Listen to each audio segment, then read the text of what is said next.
और हमारे वक्तव्य को अपने तक सीमित न रखें, इसे दूर दूर तक अपने मित्रों के साथ शेयर करें और अपनी प्रतिक्रिया देते हुए कमेंट अवश्य करें। साथ में साथ हमारे फेसबुक पेज को फॉलो करें, क्योंकि यह हमारे हित में है, हमारे राष्ट्र के हित में है, हमारे संस्कृति के हित में है। सो दर्शकों, आज का हमारा एक मुद्दा है, हमारा एक टॉपिक है, विषय है वर्ग व्यवस्था।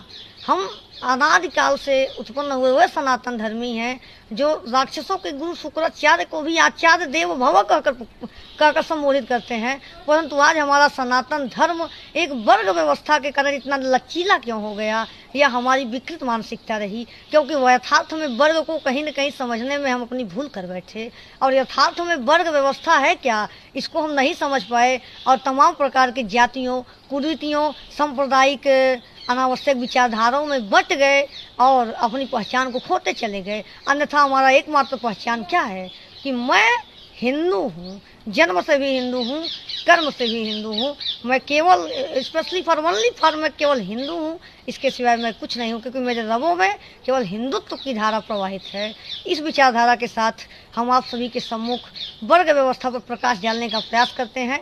ये एक जटिल वक्तव्य होगा, इसे आप लोग ध्यान से सुनने का प्रयास करें, क्योंकि इसको ध्यानपूर्वक सुनेंगे नहीं तो समझना थोड़ा कठिन होगा, क्योंकि यह एक दार्शनिक विषय है। पहले हम जानने का प्रयास करते हैं कि वर्ग क्या है। आपको बता दें, आदिकाल से जब भारतवर्ष में एक धारणा है मनुस्मृति, उसके अनुसार हम बताने का प्रयास करें। जब ब्रह्मा ने सृष्टि की रचना की और सनातन धर्म को सबसे पहले उन्होंने बनाया, तो सनातन धर्म को बनाने के बाद जो जीवों की रचना हुई उनको 4 क्रम में बांट दिया गया। परंतु यह जो 4 श्रेणियां थीं, ये श्रेणियां आपके जाति पर आधारित नहीं था, यह कर्म पर आधारित था।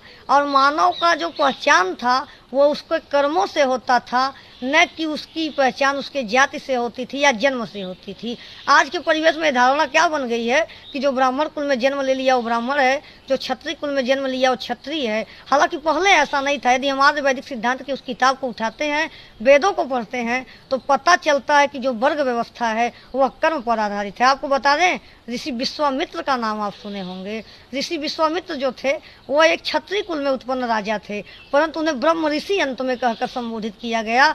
जबकि वह क्षत्रिय कुल के थे तो उन्हें राज ऋषि कहना चाहिए नियमानुसार, परंतु उन्हें ब्रह्म ऋषि कहा गया। इसका मतलब क्या है कि सनातन धर्म में जो ये श्रेणियां बनाई गई, वो श्रेणियां आप ऐसे समझ लें, छत पे चढ़ने के लिए 17-18 सीढ़ियां को लगा दिया जाता है।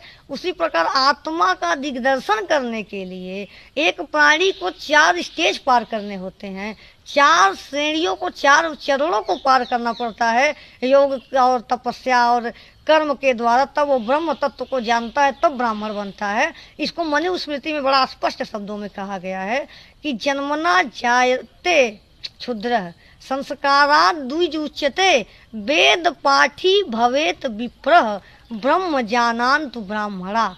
जन्मना जायते क्षुद्र, जितने प्राणी हैं, चाहे वो ब्राह्मण कुल के हों, क्षत्रिय कुल के हों, वैश्य कुल के हों, वो सब के सब क्षुद्र योनि के हैं। जिसको जन्मना जायते क्षुद्र संस्कारात् द्विज उच्यते, जब उनके अंदर संस्कार का प्रादुर्भाव होता है, गुरुजन के शरण में वो जाते हैं, कुछ ज्ञान अर्जन करते हैं, चिंतन करते हैं, ब्रह्म को जानने का प्रयास करते हैं, तब उनके अंदर संस्कार का प्रादुर्भाव होता है। और जब संस्कार का प्रादुर्भाव हो जाता है तो वो व्यापार करना चालू कर देते हैं। व्यापार का मतलब समझ रहे हैं क्या होता है? व्यापार का मतलब वस्तु कानून में क्रय विक्रय नहीं।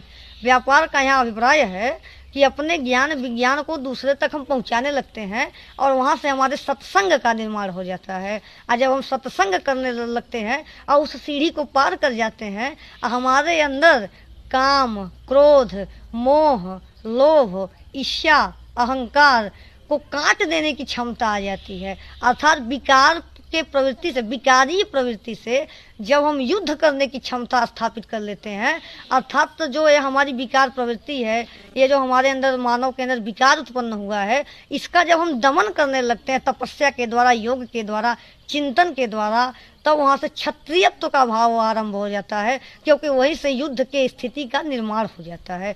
पहले हम क्या कर रहे होते हैं? पहले गुरुजनों की बातों को सुनते हैं, फिर ज्ञान प्राप्त करते हैं, फिर सत्संग करते हैं। सत्संग से हमारे अंदर ज्ञान आता है कि काम, क्रोध, मोह, लोभ, इससे अहंकार का दमन करना चाहिए, तो हम लोग उसका दमन करने लगते हैं। और जब दमन करने लगते हैं तो दो प्रकार के द्वंद्व का निर्माण हो जाता है, सजाती प्रवृत्ति और विजाती प्रवृत्ति। हम सजाती प्रवृत्ति को सजा करके विकारों से युद्ध करने लगते हैं, और जब एक दूसरे से ऐसे काम का दमन करते हैं, क्रोध का दमन करते हैं, मोह का, लोभ का, इच्छा का, अहंकार का, तब हमारे अंदर क्षत्रियत्व प्रवाहित हो जाता है। और जब उस पर हम विजय प्राप्त कर लेते हैं तब प्रकृति से परे की सत्ता का हम दिग्दर्शन करने की क्षमता को ला लेते हैं।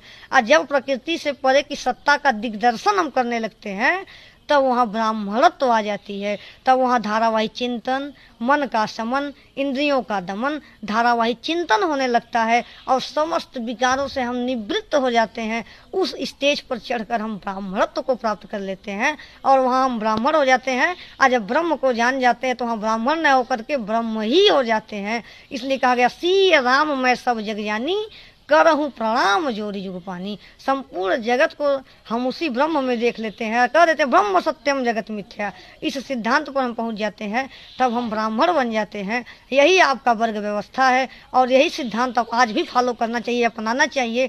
ये जो जाति पर आधारित सिद्धांत इसको छोड़ देना चाहिए और समस्त वर्ग समुदाय को, हिंदू जितने भी हिंदू हैं उन समस्त वर्ग समुदाय को एक साथ एकजुट होकर के इस चीज़ को समझना चाहिए और इस पर कर्म करते हुए अपने समाज को आगे बढ़ाने का प्रयास करना चाहिए और अपनी पहचान, अपनी संस्कृति को हमेशा बचाना चाहिए।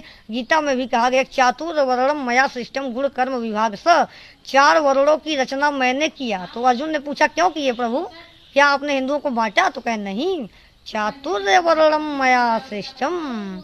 आगे कहते हैं गुण कर्म विभाग सह, उनके गुणों के आधार पर मैंने उनकी रचना की है। जैसे 4 लोग हैं, किसी के अंदर काम क्रोध मोह लोभ इससे अहंकार का दमन हो गया तो इसका मतलब उसके अंदर क्षत्रिय तो प्रवाहित है। जिसके अंदर सत्संग करने की क्षमता है उसके अंदर वैश्य श्रेणी का वो साधक है। और जिसके अंदर वो नहीं है कि वो सत्संग को सुन रहा है, वो क्षुद्र श्रेणी का साधक है। और जो ब्रह्म को जानता है वो ब्राह्मण श्रेणी का साधक है। सो दर्शकों, यही आपकी वास्तविक वर्ग व्यवस्था है। सो बहुत बहुत धन्यवाद।